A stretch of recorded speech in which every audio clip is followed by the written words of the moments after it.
शुरुआत मेजर नदीम आपसे करता हूं, ये तो फंस गई मुनीर की आपके इस फील्ड मार्शल की गर्दन ही। सर ऐसी कोई गर्दन नहीं फंसी है, तो आप लोग गर्दन फंसाने में तुले हुए हैं, लेकिन अल्हम्दुलिल्लाह ऐसी कोई बात नहीं है और हम सबकी गर्दनें आजाद हैं। भारत में गर्दनें बंधी होंगी, हमारे यहाँ तो आजाद है। एक लाइन का सवाल था, गर्दन फंस गई। अब गर्दन क्यों फंस गई? क्योंकि मुनीर अमेरिका जा रहे हैं और अमेरिका में बातचीत क्या होगी कि गाजा में फोर्स भेजनी है साहब। अब गाजा में फोर्स भेजे तो फंसे, ना भेजे तो फंसे। तो मैं तो आपसे पूछ रहा हूं कि गाजा में फोर्स भेज रहे हैं कि नहीं भेज रहे हैं तो कितना डॉलर ले रहे हैं? मेरा सिर्फ यह सवाल था। देखें, पाकिस्तान यूनाइटेड नेशन की अम्ब्रेला के नीचे हर जगह जाने पे हमेशा तैयार है।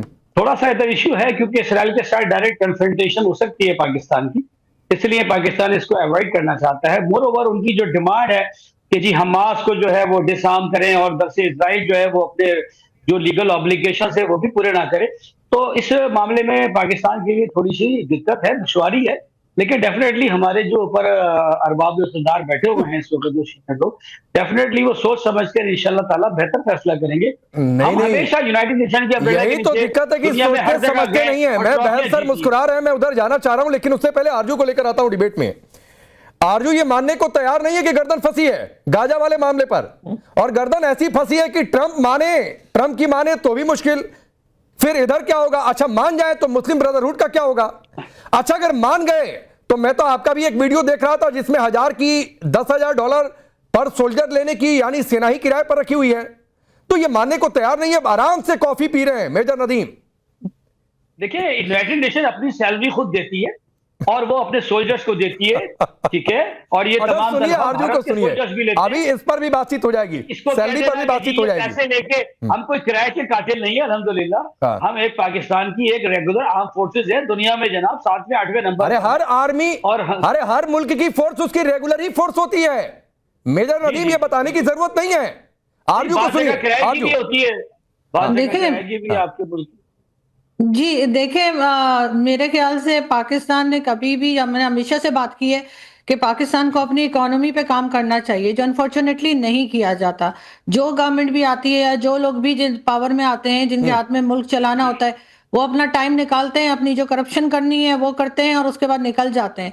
इसी वजह से हम इस वक्त इस हालत में हैं कि हम अमेरिका को ना नहीं कर सकते और हमें यहाँ से ट्रुप्स भेजने ही होंगे, चाहे ये 10 दिन लगाएं, चाहे ये पूरा मंथ लगाएं। लेकिन उसके बाद आप देखेंगे कि पाकिस्तान जो है वो अपने ट्रुप्स भेज रहा है। ये जो किराए के गुंडे या कातिल वाली बात की जा रही है वो तो नहीं है, लेकिन हाँ किराए पे हम अपने फौजी जरूर बेचते रहे, पहले भी हमने किया है, अभी दोबारा हम करेंगे। अफगानिस्तान के साथ 20 साल हम पैसा पकड़ते रहे और उसके बाद हम ही जो है वो विक्टिम कार्ड भी खेल रहे हैं कि जी हमारे ऊपर तो बड़ा जुल्म हो रहा है और हमें तो बड़ा तंग किया जा रहा है या हम तो खुद जो है टेररिज्म का शिकार हैं। तो भाई जिन चीजों के लिए आपको कहा जाता है कि आप लोग ये सब ना करें, अगर आप वही करते रहेंगे और बाद में वही चीज आपके गले पड़ जाएगी तो जाहिर उसके लिए खुद जिम्मेदार है। अब आप देख लीजिएगा, आप आज का शो देख लें, उसके बाद आप देख लें कितने दिन में ये हाँ कर देंगे और यहाँ से आरजू एक चीज मैं आपको इंटरप्ट कर रहा हूँ, एक चीज आपसे समझना चाहता हूँ। आप कह रहे हैं कि आज या 10 दिन बाद भेजना ही भेजना है।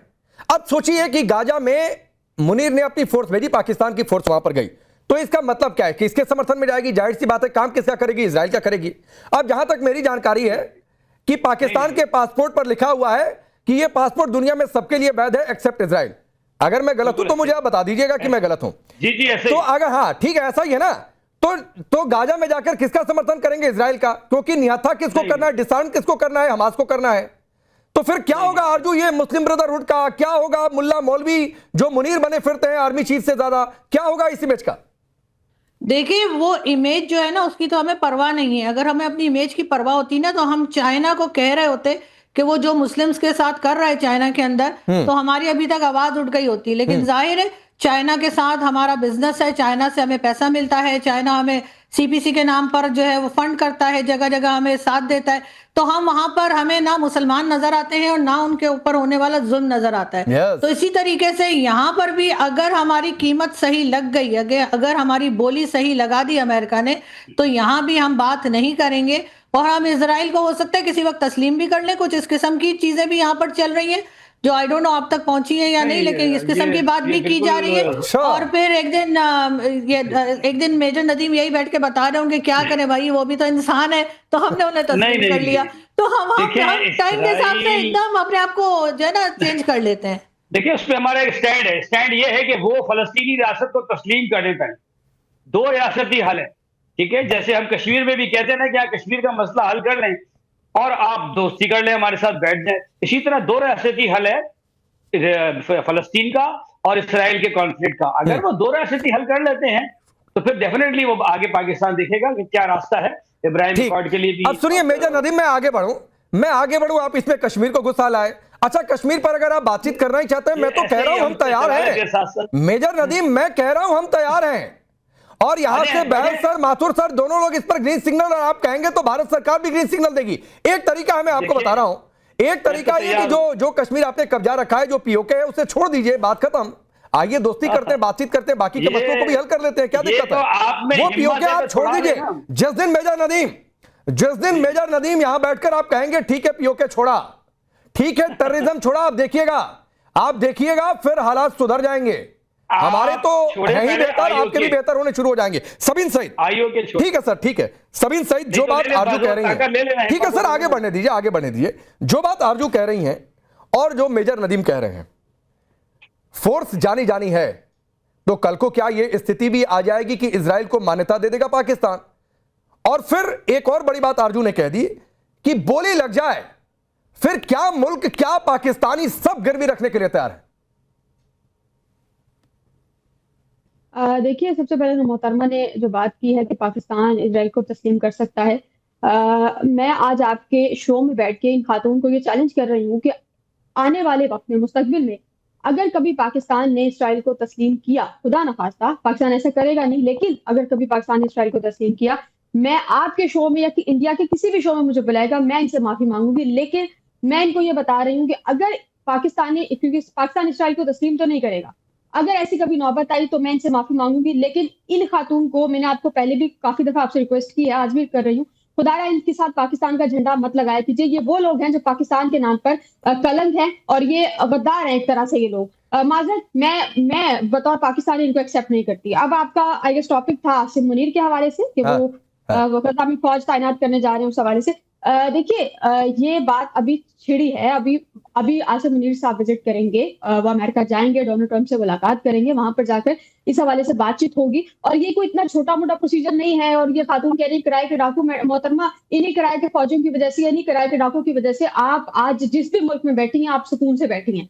पाकिस्तान आज महफूज है इन्हीं किराए के फौजियों की वजह से। पाकिस्तान आज महफूज है इन्हीं लोगों की वजह से। ये अपनी जानें जो है वो कुर्बान करते हैं। दूसरा, गजा में फौज भेजने वाली जहां तक बात है, देखिए, गजा में फौज भेजना पाकिस्तान का अपना इंटरनल मसला है, उस हवाले से प्रॉपर काम होगा और उसके बाद फिर अगर ये फैसला किया जाता है तो ये फैसला किया जाएगा। अभी तक ये बात, डिस्कशन सिर्फ एक ये चीज है कि जब डोनाल्ड ट्रंप के साथ मुलाकात होगी, उस मुलाकात में ये डिस्कशन हो सकती है कि गजा में फौज को भेजा जाए ना। तो जहां तक मेरी जानकारी है, आरजू इस्लामाबाद में ही रहती हैं, ठीक? अगर मैंने आरजू आपसे पिछली बार भी कहा था कि एक आध बार इनको चाय वाय पिला दीजिए, यहां से कहिए तो हम मदद कर देते हैं, थोड़ा सा इनको चाय वाय पिला दीजिए, एक मुलाकात कर लीजिए, ताकि इनको ये यकीन हो जाए कि आप इस्लामाबाद में ही रहती हैं। बार बार ये कहते हैं आप पता नहीं दुबई, सऊदी, पता नहीं कहां कहां आपकी लोकेशन बताई जाती है। तो एक तो ये बात है, और दूसरी बात है सबीन, अच्छा आपको कहिए तो सबीन, मैं आरजू से ही पूछवा दूं, आरजू आप इस्लामाबाद में ही रहती है ना? जी बिल्कुल, इस्लामाबाद में। कभी चाय वाय पिला दीजिए मैडम इनको, सबीन को, एक आध बार मेरी रिक्वेस्ट है, सबीन सईद को चाय बिस्किट। मोहतरमा टाइम दे, मोहतरमा मुंह ना छुपाएं तो मोहतरमा को हम इनवाइट करेंगे। मेरा ख्याल है ये मेन स्ट्रीम चैनल, इस पे बात करना मुनासिब नहीं है। ठीक है, आप लोग आपस में देख लीजिए कौन किसको चाय पिलाता है। मोहतरमा हमें लेकिन Sabeen Saeed, on a serious note, मुझे एक बात बताइए, अगर गाजा में पाकिस्तान की फोर्स जाती है, अगर गाजा में पाकिस्तान की फोर्स जाती है तो किसका समर्थन होगा? इजराइल का होगा कि नहीं होगा? और अगर इजराइल का समर्थन होगा तो इजराइल के विरोध का पाकिस्तान का स्टैंड का क्या? फिर मुस्लिम ब्रदरहुड वाले स्टैंड का क्या? देखिए, ये सारी बहस तो उस वक्त छिड़ेगी जब पाकिस्तान अपनी फौज भेजेगा। अभी डिस्कशन इनिशियल स्टेजेस पर है, अभी शुरू भी नहीं हुई बात और आप लोगों ने इस चीज को इतनी हवा बना दिया। अगर पाकिस्तान वहां पर जाता है तो डेफिनेटली हम अपने गजा के जो लोग हैं उनको प्रोटेक्ट करेंगे। लेकिन यहाँ पर भी बहुत से ऐसे लोग हैं जो ये कह रहे हैं कि पाकिस्तानी फौज को गजा में जाना चाहिए, क्योंकि नो डाउट अभी समर्थन करने लगी अपनी आवाम का। माथुर सर, अब आपको लेकर आता हूं, सबीन सईद के सुर तो इसी शो में बदलने लगे कि बहुत सारे लोग हैं जो समर्थन कर रहे हैं कि गाजा में जाना चाहिए। अच्छा माथुर सर, मुझे एक बात बताइए, अगर ये तो ट्रंप ने मूड बना रखा है कि गाजा पीस फोर्स भेजनी है और उसमें मुनीर को उन्होंने कह भी रखा है। मुझे सर ये समझाइए या सबीन सईद को समझाइए, मैं तो समझा हुआ हूं कि अगर ट्रंप की मुनीर नहीं मानेंगे तो नुकसान क्या होगा? देखिए, मेरे को एक बात इसके पहले बोलने दीजिए। हम लोग 1970 का ब्लैक सितंबर वाला दिन भी याद कर लें। इनके मोहम्मद जियाउल हक जो कि आगे जाके आर्मी चीफ बने और फिर पाकिस्तान के प्रेसिडेंट भी बन गए। उन्होंने 11 दिन में उनके नेतृत्व में 25 से 27 हजार फिलिस्तीनियों को कत्ल किया गया था जॉर्डन में। तो ये पाकिस्तान का इतिहास रहा है कि वो कुछ भी कर सकते हैं। उनको पता होना चाहिए कि किस प्रकार से उनको लाभ मिल सकता है। ये फिलिस्तीनियों की बात जब से आजाद हुए हैं तब से फिलिस्तीन की बात चल रही है। और यही लोग हैं जितने लोगों का 20 साल में इजराइल ने फिलिस्तीनियों को नहीं मारा, उससे ज्यादा फिलिस्तीनियों को जियाउल हक के नेतृत्व में 1970 में ब्लैक सितंबर के दौरान मारा गया था। पहली बात। दूसरी बात मैं आपको बताता हूं, बिल्कुल साफ है कि ये 3 बार असीम मुनीर का अमेरिका जाना, ये उनका, मेरा ये मानना है कि ये जाना नहीं है। 3 बार अमेरिका में असीम मुनीर को बुलाया गया है। ये बुलाना कहिए आप प्लीज, बुलाया गया है और हर बार उनसे कोई ना कोई कीमत वसूली गई है। चाहे वो 12 जून का विजिट हो, वो 12 जून का विजिट ऑपरेशन सिंदूर से काफी पहले निश्चित हो चुका था। 12 अप्रैल को ट्रंप ने ईरान को 30-60 दिन की मोहलत दी थी, जो कि 12 जून को खत्म हो रही थी। और 12 जून को उनको असीम मुनीर की अमेरिका में आवश्यकता थी ताकि वो ईरान के मसले पर। तो ये जितनी बार असीम मुनीर वहां जा रहे हैं वो उनको बुलाया जा रहा है। और अभी भी उनको सिर्फ इसलिए बुलाया गया है क्योंकि पाकिस्तानी फोर्स की गाजा में आवश्यकता है ट्रंप को। और ये ट्रंप ने पहले से निर्णय ले रखा है कि गाजा में पाकिस्तानी फोर्स जो भी एक और तरीके से देख सकते हैं। उजमा करदा, लेट मी फिनिश।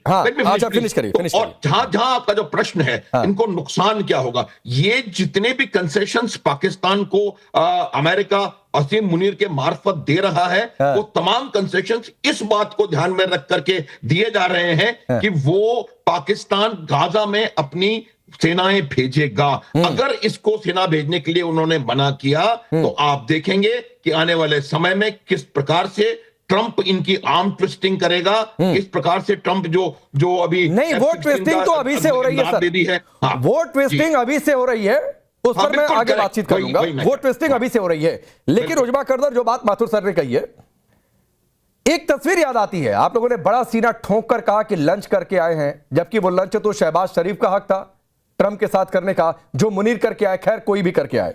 उस लंच का बिल चुकाने का समय आ गया है। जो उस लंच में बातें हुई थी, तो बिल होता है ना, आप रेस्टोरेंट में जाइए और आप लंच ऑर्डर करते हैं, डिनर ऑर्डर करते हैं, तो बिल भरना होता है। तो बिल भरना क्या है कि गाजा में फोर्स भेजिए। अब अगर नहीं माने और ट्रंप ने, मुनीर ने अगर मना किया कि हमें बिल नहीं भर सकते साहब, हम तो कंगले हैं, नहीं भर सकते हैं, तो होगा क्या? जो माथुर सर कह रहे हैं, सहायता बंद हो जाएगी, टैरिफ जो अभी थोड़ा सा है वो ज्यादा बढ़ जाएगा, सैन्य सहायता जो बची कुची है बंद हो जाएगी।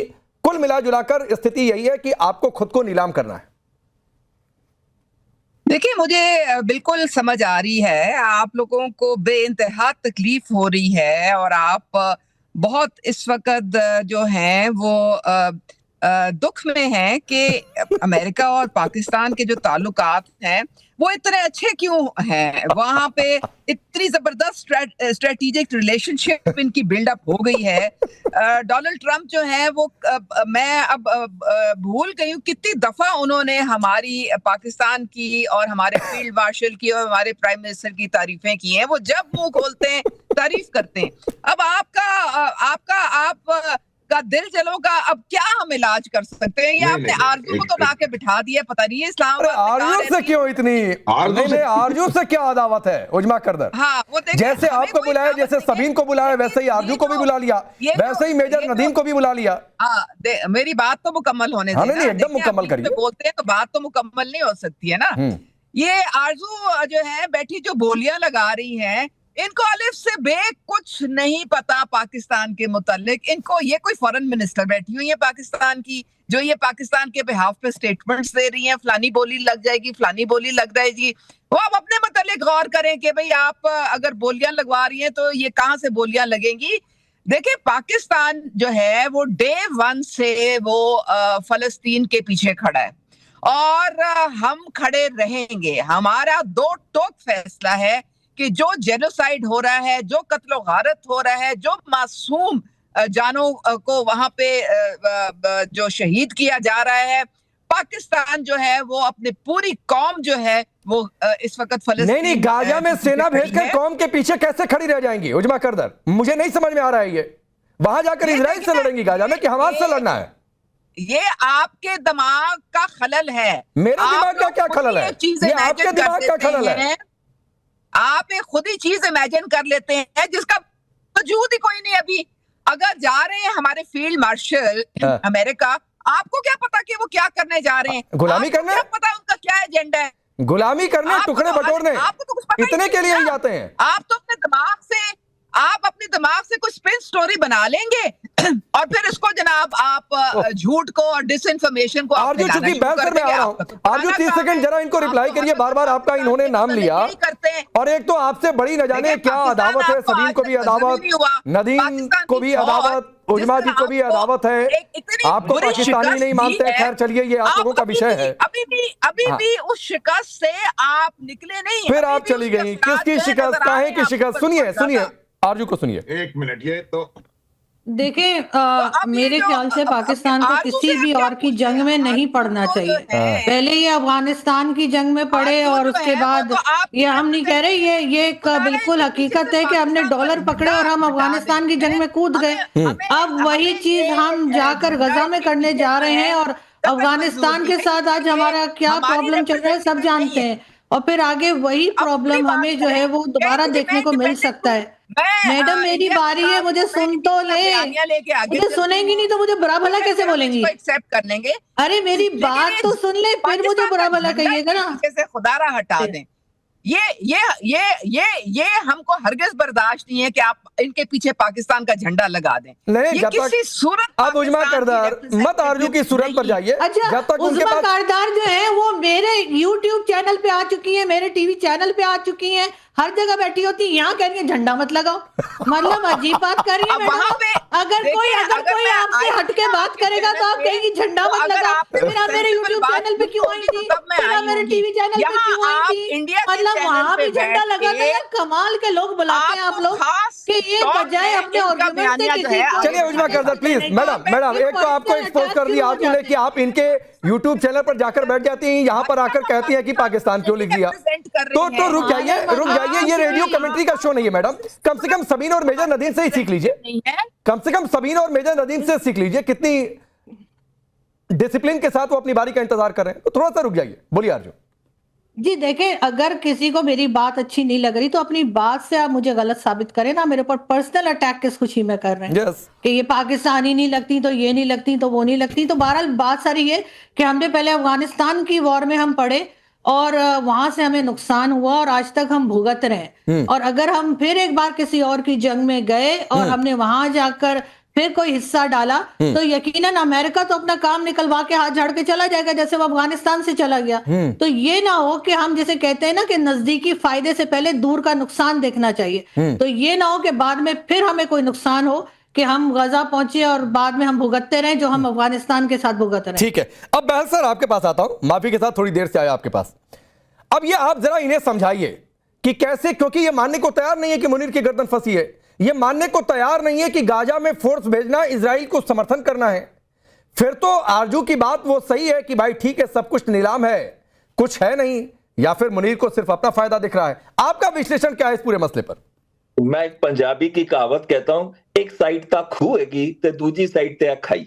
मतलब एक साइड पे पूरे का पूरा कुआं है तो दूसरी साइड पे खाई है। वो बेचारा करे तो क्या करे। अब जब इतनी इंपॉर्टेंस सडनली ट्रंप से मिल गई, जो $686 मिलियन उनको F-16 के मिले हैं, और जो एक साइड से उनको हमेशा लगता है कि इनकी साख पाकिस्तान की ऊपर जा रही है। लेकिन अगर मैं कहूं तो, ट्रूली कहूं तो, आरजू जी ही एक वो है जो कि ट्रू पाकिस्तानी है, जो समझती है कि प्रॉब्लम कहां है, पॉलिटिकल ऑटोनॉमी में है। एक सबजुगेशन हो चुकी है पॉलिटिकल लीडर्स की। कहीं पे भी एक जगह होता था, कम से कम एक फसाद था कि वो पॉलिटिशियन जो है वो कठपुतली है, लेकिन अब तो डिक्टेटर पूरी तरीके से बाहर।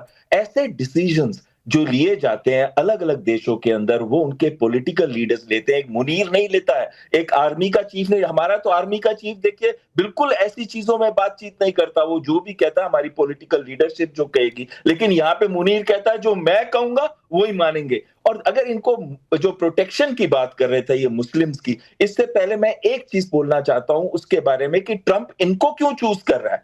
वो दो कारण है। एक कि ये मुस्लिम कंट्री है, 6,60,000 की इसकी आर्मी है, न्यूक्लियर वेपन्स है इसके पास, तो उसको लगता है कि बाकी जो मुस्लिम कंट्रीज हैं, इंडोनेशिया 20,000 देने को तैयार है, लेकिन इंडोनेशिया ने एक चीज कही है कि वो बिल्कुल भी पीस एनफोर्समेंट या पीस कीपिंग नहीं, वो सिर्फ रिकंस्ट्रक्शन में और इकोनॉमिक रिकंस्ट्रक्शन और इंफ्रास्ट्रक्चर डेवलपमेंट में पार्ट लेगा। तो इनके इशक दर ने भी यही कहा पीस कीपिंग में लेंगे, लेकिन हम वो उनको डिसआर्म नहीं करेंगे। लेकिन ट्रंप ने क्यों चूज किया इनको? क्योंकि आपने इजिप्ट में वो मीटिंग देखी होगी जब शहबाज शरीफ लेट गए थे हाथ जोड़ के, और जब ट्रंप ने उनको कहा मेरे बारे में कुछ बोलिए, और आपने देखा पीछे इटालियन प्राइम मिनिस्टर मेलोनी ने भी हाथ कर दिया था। इतनी शर्म आ रही थी हमारे को भारत के अंदर कि ये देखिए एक पॉलिटिशियन प्राइम मिनिस्टर जो बिल्कुल एक लग रहा था जैसे कि वो चमचा हो ट्रंप का या एक लैकी हो, जैसे कहते हैं ना लैकी होता है। नहीं, लेकिन बैल सर एक बात है ना कि आप झुका भी तो उसको सकते हैं जो झुके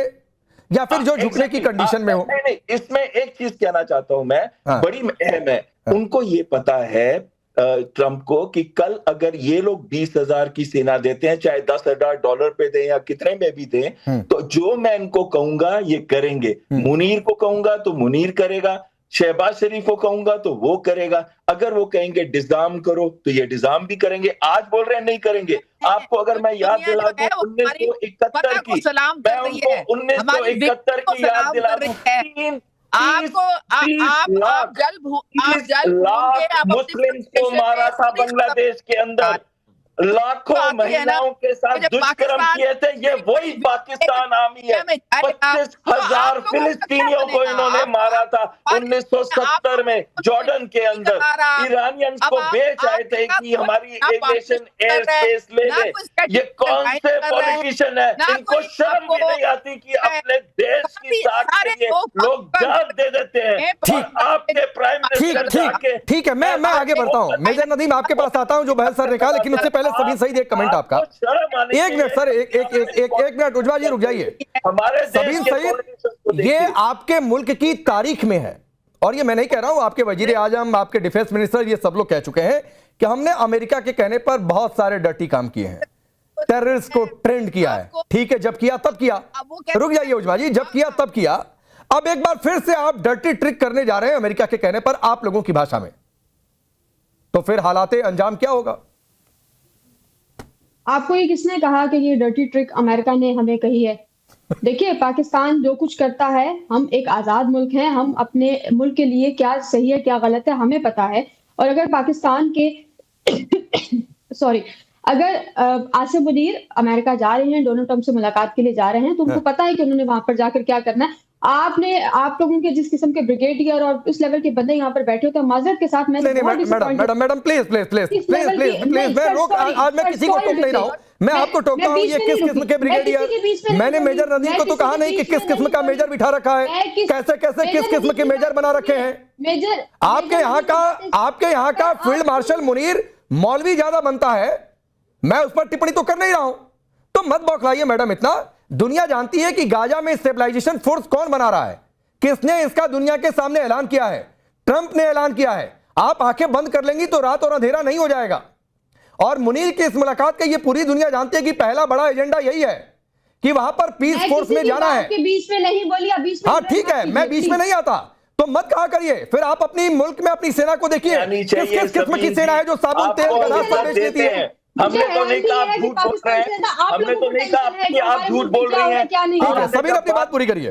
प्रोटेक्ट करता है 30 लाख मुस्लिम। मुझे तो हैरानगी ये है कि पाकिस्तान में रहते हुए हमें इतनी टेंशन नहीं है कि क्या कुछ हो रहा है। भारत में आप लोगों का जंग आप लोग हारे, अपनी फौज पर ध्यान दीजिए बजाय इसके कि हमारी फौज पर नजर रखिए। हर हमारी फौज की इतनी चीज जो शायद बतौर सहाफ़ी मैं उस चीज को नोट नहीं कर पा रही होती, इतनी बारीकी से नहीं पढ़ पा रही होती जितना आप लोग पढ़ते हैं। इतना इंटरेस्ट भाई आप लोग हमारी, अगर मुस्तकबिल में आप लोगों को पाक फौज की खिदमत चाहिए तो आप लोग बताइए, हम आएंगे। और अगर आप लोगों की खुदा ना कहता किसी मुल्क के साथ जंग होती है तो हम उसमें ये ना समीन सईद, करें, ये ना करें। देखिए ये आप कूड़ेदान से जाति मदद करते कौन हैं। लेता है? आप इस बात को समझिए ना। कूड़ेदान नहीं, जो कूड़ेदान में आप लोगों को जान जिस भराई थी। आर्मी के कूड़ेदान में 92,000 आप लोगों ने- सैनिकों को आप लोगों ने बहस जान सर भराई घुटने थी। टिका दिया गया हो और मुल्क के 2 टुकड़े किए जा चुके हो, ये नौबत आ सकती है क्या? मैं फोटो देख रहा था विजय दिवस के अंदर Yes. जब उन्होंने पेंटे उतार रखी थी। अरे कितने शर्म की बात है, 93,000 सोल्जर्स के होते हुए आप सरेंडर कर रहे हैं। अरे भारत का वो सोल्जर है AI से बनी फोटो। कब तक लड़ता है। एक मिनट बहस सर, समीन सईद आप बहुत गंभीरता से बातचीत करती हैं, लेकिन 92,000 सैनिकों का सरेंडर आप कह रही हैं AI से बनी फोटो है? आप लोगों का मसला ये है कि आप लोग रिसर्च उस हिसाब से करते नहीं है। नहीं क्या, फिर वही बात है। अच्छा मेजर नदीम, 92,000 सैनिकों ने सरेंडर किया था कि नहीं? हाँ या ना? एक मिनट, 71 में 92,000 पाकिस्तान के सैनिकों ने सरेंडर किया था कि नहीं? देखें, पहली बात तो ये है कि वो कोई भी उसकी लीगल वैल्यू नहीं है। पहली बात किया तो था ये कि नहीं? कि पहले आप ये बता लोगों दो ने लीगल वैल्यू है या नहीं है, बाद में देखेंगे। मैं आपको बता रहा हूं, इसलिए कि आपने एक सोवरेन स्टेट की बॉर्डर को क्रॉस किया, आतंकवाद कंट्री के तौर पर एक्ट किया और 2 भाइयों की लड़ाई में घुसकर एक भाई को आपने बरगलाया और ये हमारे सैनिकों को वहां पर जो है वो घेरा। हम 3 साइड से इंडिया से आप घिरे हुए और ये आज भी वो मुल्क सलामत है, हमारा हिस्सा है। लाखों का लाखों के साथ दुष्कर्म किया नहीं, महिलाओं के साथ किया था कि नहीं किया था? आपको कुछ नहीं मिला। ने जाके वहां पे क्या किया था आप नहीं बता सकते क्या? सर जी आप जो है अपनी ये उतार के टोपी चेक करें कि ब्लू स्टार क्या हुआ था, कहाँ आप लोगों की इन्होंने उतार के ये सारे। अरे ब्लू स्टार का इससे कोई लेना देना ही नहीं है। मेजर नदीम सुनिए, भड़काने की यहाँ पर किसी को जरूरत नहीं है, टोपी नहीं है, पगड़ी है और हिंदुस्तान में पगड़ी हर सिख का सम्मान है, गर्व का विषय है। नहीं इतनी समझ में आती है तो आप अपनी सोच अपने दायरे तक रखो। लेकिन समीन सईद, ये एक फोटो है, मैंने 16 तारीख को भी दिखाई थी, आज भी आपको दिखा रहा हूं, और ये कोई AI बनी फोटो नहीं है। आप जाकर मुल्क की तारीख में और थोड़ा सा रिसर्च और कर लीजिएगा, आप अपने आर्मी के पास जाकर या कोई अधिकारी या मेजर नदीम से अलग से मिल लीजिएगा, बाकायदा सरेंडर के पेपर साइन हुए थे, सब कुछ लिखा हुआ है उसमें, वो भी जाकर पढ़ लीजिएगा कि किसने किसके सामने सरेंडर किया था। तो मत कहा करिए कि ये AI वाली इमेज है, ये वैसी इमेज है, फिर आप खुद हंसी का पात्र बन जाती हैं। आप कई बार बहुत गंभीर बातचीत करती हैं और तर्कों पर आने की कोशिश करती है, लेकिन नहीं है ऐसा। चलिए वक्त इतना ही है, लेकिन हाँ ये बौखलाहट मुनीर के गर्दन फंसने को लेकर ये समझ तो आई गई। For more of such videos, do like, share and subscribe to ET Now Swadesh.